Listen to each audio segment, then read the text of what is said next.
मैं राजनीति के अंदर की खबर निकालने वाला हूं। यह काम मैं अच्छी तरह जानता हूं, समझता हूं। मुझे पता है कि चुनाव में क्या हो रहा है, पर्दे के पीछे क्या चल रहा है। एबीपी न्यूज पर रोज रात 8 बजे मैं आपको यही दिखाता भी, लेकिन आज मैं आपको दो शहरों की हवा का हाल दिखाना चाहता हूं। ये दो शहर हैं दिल्ली और जयपुर। देखिए, दिल्ली का एयर क्वालिटी इंडेक्स यानी AQI 401 है। मतलब दिल्ली में हवा बहुत खराब है। ये दिल्ली का AQI लेवल मैं आपको दिखा रहा हूं, बहुत खराब हवा है। और जयपुर का AQI 281 है। मेरे इस तरफ आप देखिए जयपुर का AQI, मतलब जयपुर में भी हवा सही नहीं है, ये भी खराब स्तर पर है। अब आप सोच रहे होंगे कि मैं राजनीति की खबरों से हटकर अचानक प्रदूषण की खबरें क्यों दिखाने लगा।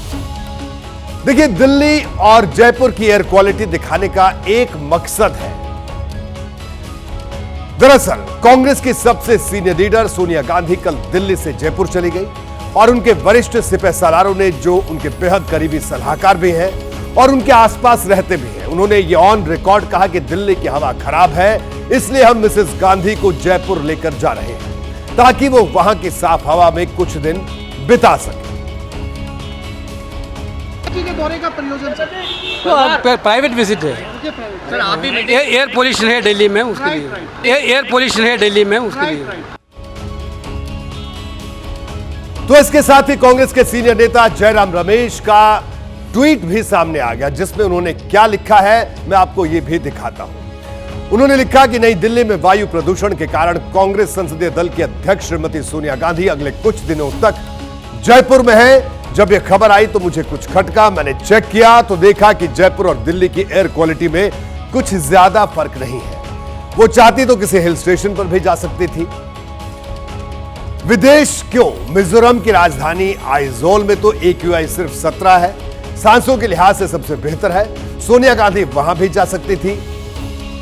फिर उन्होंने स्वास्थ्य लाभ के लिए जयपुर को क्यों चुना?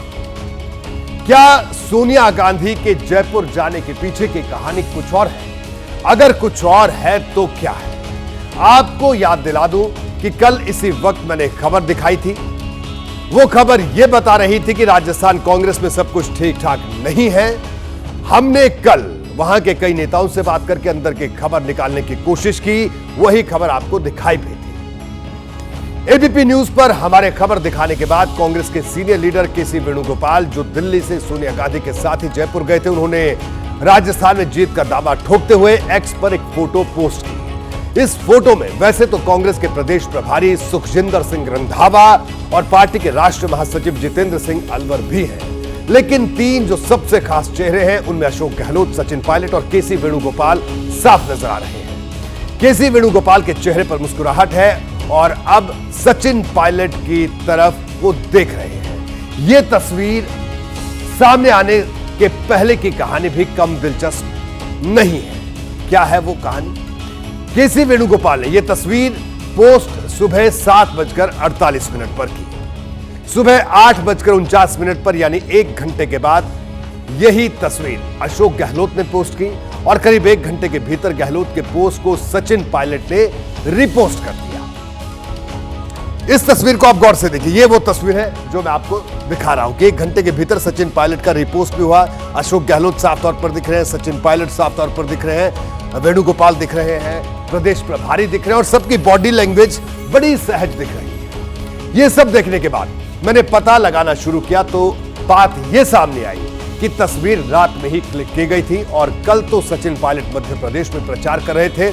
इसका मतलब यह है कि कल जब हमने एबीपी न्यूज पर भारत की बात में राजस्थान कांग्रेस के हाल पर खबर दिखाई, उसके बाद सचिन पायलट मध्य प्रदेश से जयपुर पहुंचे होंगे। उन्हें गहलोत के साथ बैठाया गया, तस्वीर क्लिक की गई और फिर पोस्ट की गई। तो सवाल है, इसके जरिए क्या मैसेज देने की कोशिश की गई?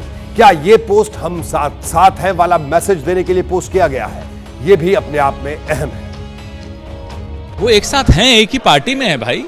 ठीक है, अलग अलग बातें होती हैं, अलग अलग समय पर होती हैं, लेकिन हैं तो सब इकट्ठे। सबका ध्येय तो एक है कि कांग्रेस पार्टी को फिर से जिताया जाए। बिल्कुल रहेंगे। तो चलिए अब आपको लेकर चलते हैं उस सियासी समर में जहां ये बातें निकली हैं। अशोक गहलोत आज दिन भर अजमेर में रोड शो करते रहे। अजमेर वही इलाका है जहां से सचिन पायलट सांसद रह चुके हैं। मतलब एक तरह से इसे सचिन पायलट का क्षेत्र कहा जा सकता है। लेकिन गहलोत के रोड शो में सचिन पायलट शामिल नहीं हुए। यह खबर हमने आपको कल भी बताई थी कि सचिन पायलट मध्य प्रदेश में प्रचार करेंगे, अजमेर नहीं जाएंगे, और वो हुआ भी। तो क्या यह दिखाने की कोशिश चल रही है कि कांग्रेस में सब कुछ ठीक ठाक है, भीतर की गुटबाजी कहीं सतह पर ना आ जाए? क्या कांग्रेस का पूरा जोर इसी बात पर है? क्या इसलिए पहले होर्डिंग पर गहलोत के साथ सचिन पायलट की तस्वीर लगाई गई और अब एक्स पर गहलोत और सचिन पायलट की फोटो पोस्ट की गई है? यह बात भी गौर करने वाली है। कांग्रेस एक तरफ राजस्थान में अपना घर दुरुस्त होने के दावे कर रही है, सब कुछ ठीक ठाक दिखाने की कोशिश कर रही है, तो दूसरी तरफ खुद ही सचिन पायलट और गहलोत में तनाव था, यह बात भी मान रही है। राहुल गांधी जी खुद हमारे निवास पे जब मीटिंग हो गई, मैं राहुल गांधी जी दोनों को बिठाकर बातचीत करे और वहां पर उन्होंने मान लिया कि पार्टी के लिए सभी हम एक होकर काम करेंगे। कल पायलट भी मुझे मिला था, तो और वहाँ कोई ऐसा गड़बड़ नहीं है जितना आप लोग सोच रहे या गवर्नमेंट सोच रही है। हम सब एक है, एक होके काम कर रहे हैं। इसका मतलब वो बिछुड़े हुए थे। पूरे 5 साल की सत्ता में ये लोग नदी के 2 किनारों की तरह कभी मिल नहीं पाए, तो निश्चित इन लोगों ने कांग्रेस का बहुत अहित किया है। कांग्रेस अध्यक्ष के बयान पर बीजेपी सवाल उठा रही है। इसका मौका भी कांग्रेस ने खुद ही दिया, लेकिन सवाल है कि कांग्रेस की इस पूरी कवायद के पीछे की वजह क्या है? कहीं राजस्थान का 30 साल पुराना वो रिवाज तो नहीं जो हर 5 साल में सत्ता बदल देता है, या फिर राजस्थान के लिए बीजेपी की जबरदस्त तैयारी है जिसके तहत बीजेपी के सारे दिग्गज राजस्थान में या तो डेरा डाल चुके हैं या फिर डालने वाले हैं। प्रधानमंत्री नरेंद्र मोदी अगले 5 दिन यानी 20 नवंबर तक राजस्थान में 5 रैलियां करेंगे। इसके अलावा वो 22 और 23 नवंबर को जयपुर और जोधपुर में रोड शो भी करेंगे। केंद्रीय गृह मंत्री अमित शाह 16 और 17 नवंबर को जनसंपर्क करेंगे। इसके बाद वो 21 से 23 नवंबर के बीच कई रैली और रोड शोज भी करेंगे। बीजेपी अध्यक्ष जेपी नड्डा 17 और 18 नवंबर को कई रैलियां करेंगे। वो प्रचार का अगला दौर 20 नवंबर से शुरू करेंगे जो 23 नवंबर तक चलेगा। 16 नवंबर को केंद्रीय मंत्री स्मृति ईरानी और यूपी के मुख्यमंत्री योगी आदित्यनाथ भी कई जगह प्रचार करेंगे। तो ये भारतीय जनता पार्टी की तैयारी है। मतलब अगले 8 दिन तक बीजेपी के सारे बड़े नेता राजस्थान में होंगे। क्या बीजेपी की इसी आक्रामक रणनीति ने सोनिया गांधी को जयपुर जाने पर मजबूर कर दिया? यह सवाल है। अगर राजस्थान में चुनावी हार जीत का पैटर्न देखें तो बात बिल्कुल साफ हो जाती है कि राजस्थान में जब कांग्रेस को हार मिली उसकी सीट काफी कम हो गई, लेकिन बीजेपी के साथ ऐसा नहीं हुआ। यह आंकड़ों के जरिए अब मैं आपको दिखाता हूं। 2003 में बीजेपी ने 120 सीटें जीतकर सरकार बनाई थी, यह आप आंकड़ा देखिए, और कांग्रेस 56 सीटों पर सिमट गई थी। यह 2003 का आंकड़ा आपके लिए देखना इसलिए जरूरी है क्योंकि 2003 बीजेपी के लिए राजस्थान में गेम चेंजर साबित हुआ। कैसे? भागे देखिए। 2008 में बीजेपी ने सत्ता गंवाई पर सीटों का कांटा 78 से नीचे नहीं गिरा। इस चुनाव में कांग्रेस को 96 सीटें मिली। 2013 में बीजेपी ने 163 सीट जीतकर सरकार बनाई तो कांग्रेस सिर्फ 21 सीट पर सिमट गई।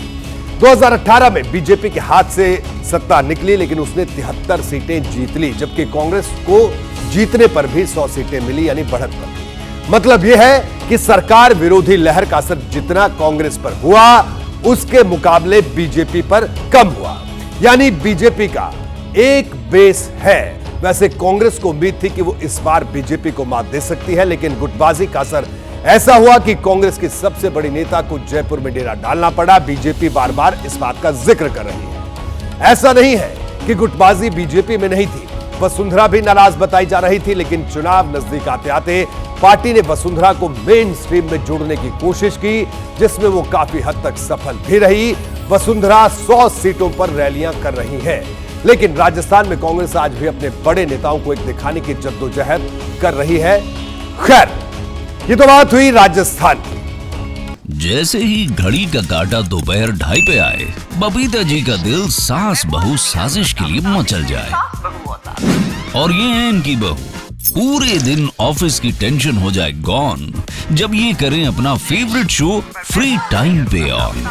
इनकी तरह आप भी देखिए अपना फेवरेट शो अपने टाइम पर और डाउनलोड कीजिए एबीपी लाइव ऐप अपने स्मार्ट टीवी पर।